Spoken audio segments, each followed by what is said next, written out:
Sir. మరి మీ అటువంటి నాయకత్వంలో మరి కార్యక్రమాలు కూడా నేర్చుకోవాలి. ప్రతి సందర్భంలో ఆయన హోదాను మరిచి క్షేత్రస్థాయిలో ఒక సాధారణ ఉదాహరణ తీసుకుని పనిచేయాలని చెప్తున్నారు. మరి ఇటువంటి ఈరోజు నమస్కారం తెలియజేస్తూ ఇప్పుడు ఐపీఎస్ శిక్షణాధికారి శ్రీమతి fill చేస్తున్నప్పుడు I've seen Manisha doing it.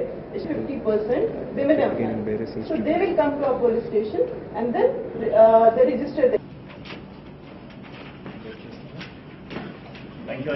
Anil Kumar, sir, this is good. Complete ekra. Sir, అందరూ మిడిల్ క్లాస్.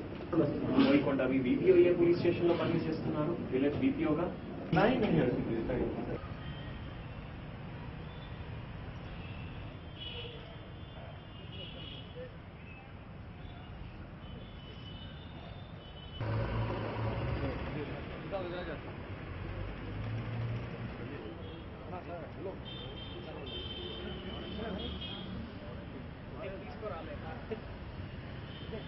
इधर